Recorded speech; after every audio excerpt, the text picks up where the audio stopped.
On a Friday night, Frank Diner's restaurant hosted an event. Everyone was busy cooking, taking orders, and cleaning up except Jimmy. Sitting comfortably, he was making small talk with an investment banker who enjoyed the attention she was getting from a 23-year-old boy. Meanwhile, for the evening routine, Jimmy was supposed to serve a table to a VIP who had been waiting for his order since the early evening hours.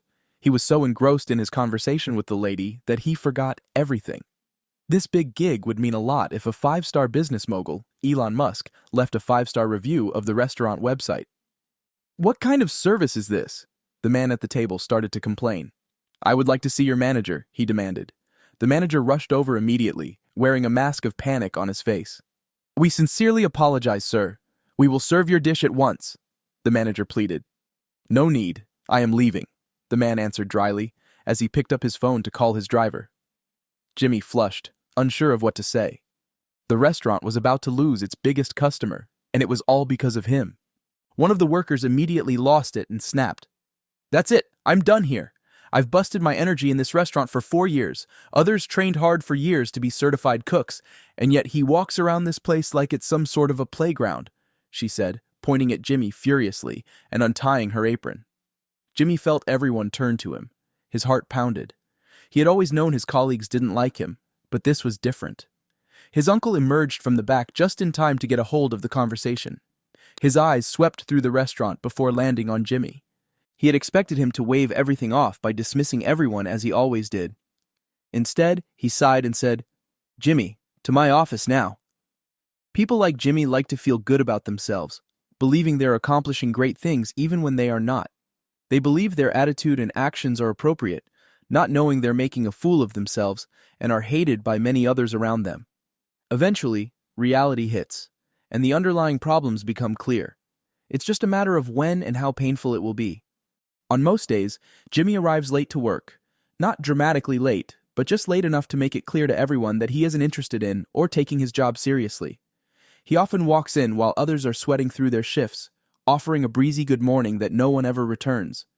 Jimmy isn't like the rest of the staff, and he knows it. He wasn't bound by the wholesome schedule or fear of being fired. He didn't even bother about the pay because he came to work every day to spend time away. He arrives and leaves as he pleased, wandering through the kitchen like an inspector rather than a worker. Unlike the others, he didn't have to worry about the manager's bad temper or the exhaustion of serving demanding customers.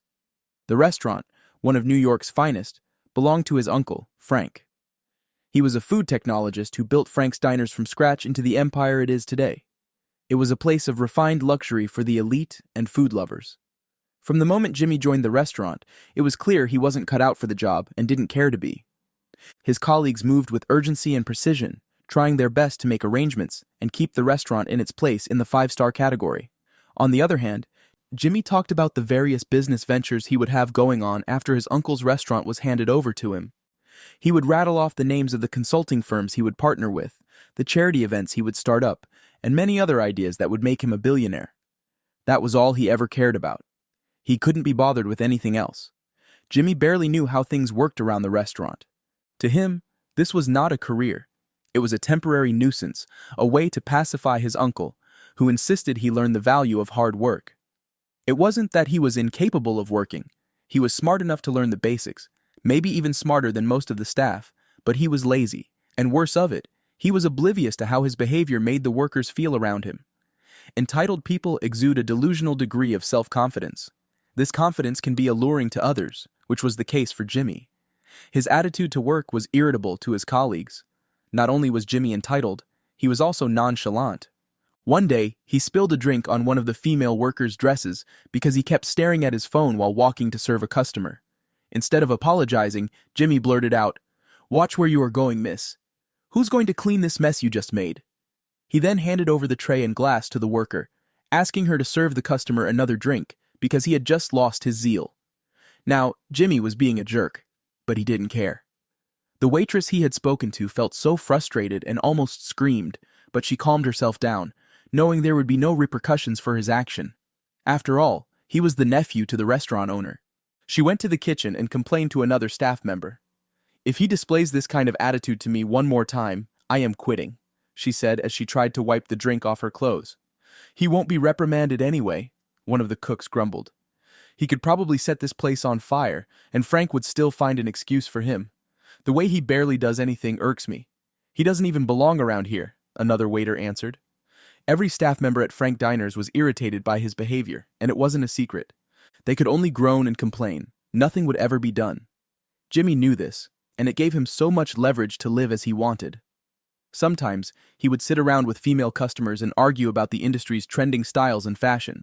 Other times, he would just stay by himself, listening to music or acting like the actual boss of the restaurant. Despite Jimmy's attitude and hard front, his colleagues say they sometimes see him crying alone and think maybe he is going through something personal. They never really knew anything about him or why he stayed with his uncle. They all knew him as the obnoxious kid with no good manners. Their harsh words sometimes spark something in him, but he ignores them and acts like they don't mean much to him. When Jimmy was not out being a nuisance, he would be staring into the black space at the restaurant balcony and acting like he could see someone there. His colleagues hated seeing him in that state because it was pitiful for anyone to be in. They wondered if they should let Mr. Frank know about his situation and whether or not they should seek help. Although they didn't like him, they only felt sorry for him. In the past, Jimmy wasn't cruel. He had never gone out of his way to hurt people and did not find joy in making them miserable. However, he learned that kindness has a weakness at different moments in his life. After going through so much, he developed a coping mechanism of shutting people out and acting all high and mighty so that no one could penetrate his space. However, beneath that mask was the real Jimmy, the softer and lovable boy no one knew. Even though no one noticed, Jimmy cared about people. He cared so much, he just didn't show it in the way people expected. On time, he saw a colleague struggling to arrange some trays. Although he didn't offer help, he quietly moved them to the counter, pretending they were on his way. When he overheard one of the cooks complaining about his paycheck and how it barely covered his rent, he left an anonymous tip in the tip jar for him. Another time, one of the waitresses had a terrible headache and could not work. He went to a nearby pharmacy and got her a bottle of aspirin, which he kept inside her handbag without a word. He didn't want them to thank him or begin to look at him differently. He just wanted to help, but on his terms. He had experienced what it felt like to be lonely or to need help and not find any. He also wanted to mingle with others and be cheerful and hearty, but he feared emotional connection. Letting people in gives them the power to influence your actions and emotions. That was his belief. Jimmy has lost something precious to him before, nearly damaging him. He wasn't ever going to allow himself to feel like that again. He wanted to control and be in charge of how he felt or did not feel, so he kept his distance from people, hiding behind being tough and disinterested. To him, it was safer to be the lazy, self-absorbed, and spoiled nephew who works in his uncle's restaurant than to be vulnerable to anyone.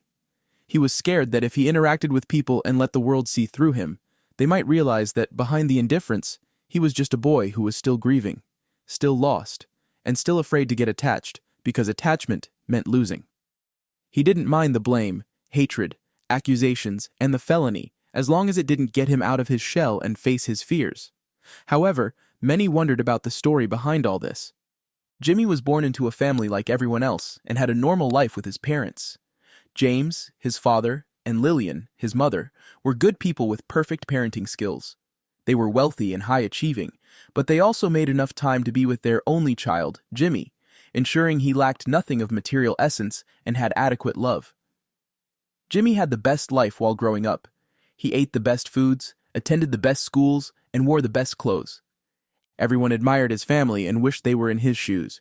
His father, a sharp-minded businessman, built his success in finance but maintained a good heart. His mother, a big-time journalist, was known for her piety and eloquence in broadcasting. Together, they built a worthy life for their son. Their home was filled with warmth, laughter, and love. Sundays were sacred days in their home. Because of their business schedules during the week, they didn't have enough time to bond as a family. So on Sundays, there were no meetings, no business calls, just family. Breakfast was always filled with hearty talks and playful jokes. To them, their home wasn't just a place they lived in. It was a house filled with the many memories they had built together, and they were all as happy as they could be. Everything was going well, and Jimmy prayed it would last forever. However, life had other plans. Their joy was soon cut short, but they didn't see it coming. James came home one day from work and told his family that he would travel to London to celebrate a successful deal with his investors. It was a dinner gathering, so he had to go with his wife. Their tickets were ready, and they were to leave the next day. Jimmy didn't like that they would do something fun without him, but they promised they would make it up to him the moment they arrived back in the city. On the morning of their departure, everything was normal. They had packed their bags overnight and were fully ready. They kissed Jimmy goodbye. "Be good," his mother said. "I'm always good," Jimmy replied, smiling. They hugged him and left for the airport. That was the last time he saw them. That evening, he received a call saying there was a crash and his parents were among the passengers that lost their lives.